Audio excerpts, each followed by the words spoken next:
Remember when everyone kept doing those annoying start one, bench one, sell one posts on social media? Yeah? Well, I did one as a YouTube video because I'm someone who is totally lacking in imagination and any independent thought, and it actually did quite well. It was brought to my attention a couple of weeks ago that some streaming community were doing a watch-along to it and debating my selections. So I thought I'd give them some more ammunition, given the fact that that video is more than a year old now. Today's start one, bench one, sell one comes with a slight twist, since it is solely Euro 2020, or at least Euros related. So when I did my tweet asking for some of your suggestions, I specifically said only players or former players from the UEFA European Championship, which couldn't have been clearer and seems pretty straightforward, so I can't imagine anyone could have had any struggle with that concept. Right, let's get started with the first trio. Ronald Koeman, Paolo Maldini, and Right, I'll level with you, Angsuman wasn't the only one to do this, I don't think. He's just the one that I'm picking on, and I hope he takes it in the good spirit that it is intended. I will make an exception, seeing as though I've made him the butt of an early joke, and take this one on, but I promise you that the rest will be exclusively Euros related. It's also worth noting that I will be giving my views based upon the players' talents right now, not at their peak or across their entire careers, unless any of the three players are retired or unless stated otherwise. In this instance, of course, all three players are retired, so I'll be making my decision based upon their peaks and overall careers. I think choosing Paolo Maldini to start is a fairly straightforward decision as one of the finest centre-backs, and perhaps the finest left-back of all time. Elegant, athletic, positionally perfect, and a born leader, there are few defenders I'd start ahead of him at his best, and indeed, neither Ronald Koeman nor Roberto Carlos are among them. Carlos versus Koeman is a trickier call, but ultimately I would have to bench Koeman and sell Carlos despite the fact that he was the defining left-back of my childhood and probably still the most exciting fullback during my lifetime. Until Tariq Lamptey came along at least.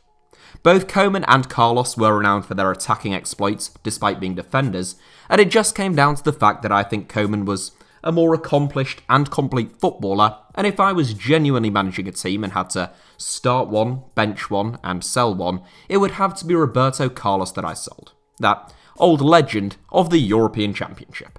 Now, to some players who do actually play, or at least did play, in the Euros. Eden Hazard, Kevin De Bruyne, and Romelu Lukaku. Now, this one only actually stated Hazard, De Bruyne or Lukaku, but I'm assuming George, who sent this one in, meant Eden Hazard rather than his brother Thorgan, or even Kylian, and Romelu Lukaku rather than Jordan Lukaku, and I suppose Kevin De Bruyne rather than his brother Alexander. That being the case, and based upon the here and now, I would have no choice but to start Kevin De Bruyne, bench Romelu Lukaku, and sell Eden Hazard. Clearly, Hazard has had a dreadful time with injuries over the last couple of years, and he faces an uphill battle to ever return to the heights that he reached at Chelsea. If all three were at their absolute best, I'd still start De Bruyne, I'd bench Hazard, and sell Lukaku, though I do also think he's superb. That reminds me actually of 2, 3, maybe even 4 years ago, when I used to get absolutely battered in the comments for saying that I thought De Bruyne was better than Hazard whenever a video cropped up that required that I had to pick one of the two. I suspect that wouldn't be quite such a controversial opinion anymore. Serge Gnabry, Lorenzo Insigne, and Phil Foden.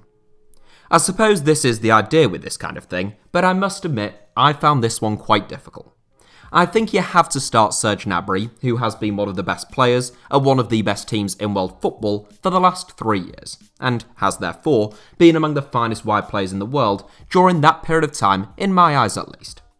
I think Phil Foden is a more talented footballer than Lorenzo Insigne, and even Serge Gnabry to be honest, but I would still have to bench Insigne and sell Foden based largely upon the season Insigne just had at Napoli. I will caveat that by pointing out that Phil Foden is 21 years old, and I still found this to be a really tricky call picking between him and two of the best wide players in Europe, which is some compliment. I think, in time, he will be the pick of the bunch, and I've little doubt that with the right attitude and a slice of good fortune, he can become one of the best players in the world. Bernardo Silva, Rafa Silva, and André Silva. Well, we go from a trio featuring Phil Foden to one that is as silver as the England star's new hair, since Philippe sent in 3 silvers in the form of Bernardo Silva, Rafa Silva, and André Silva.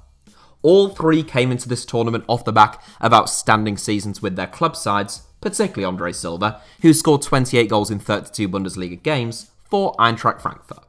Of the 3, Bernardo Silva probably had the worst season, albeit he still played more than 3,000 minutes of football as Manchester City won a hatful of trophies. But I still think he's the best player, so he's who I would start.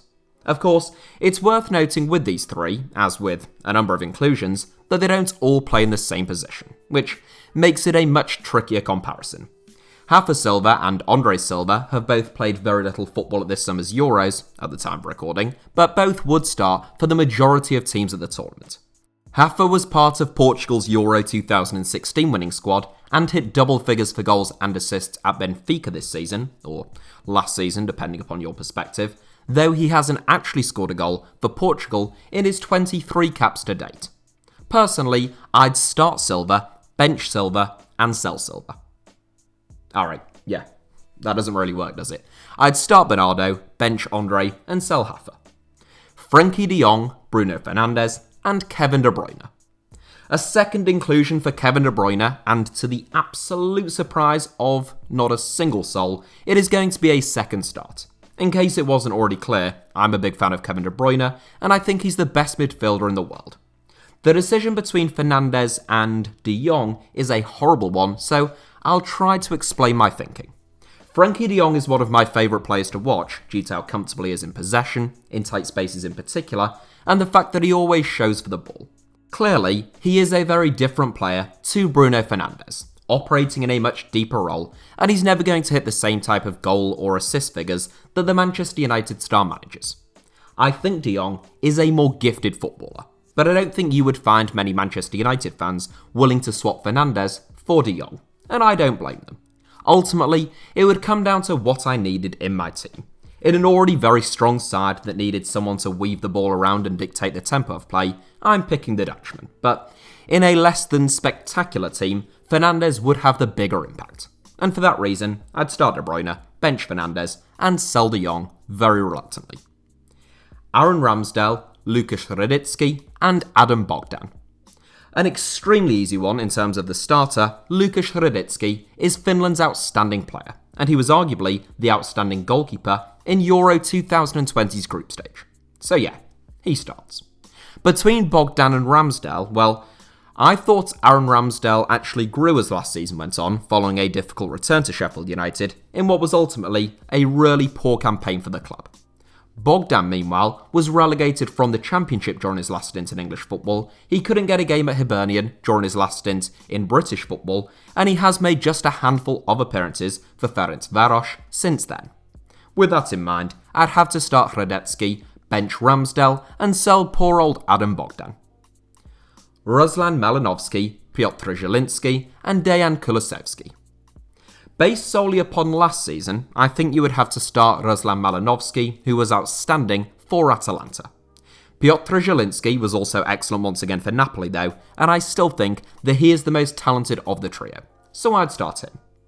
Kulusevski is a fine prospect who looks to have a fantastic attitude and work rate, but I can't yet rank him above either of them, so he's sold and Malinovsky is benched. A reminder, much like in the case of Foden, that Kulusevski is still only 21 years old, and that he is more than capable of becoming the best of the lot.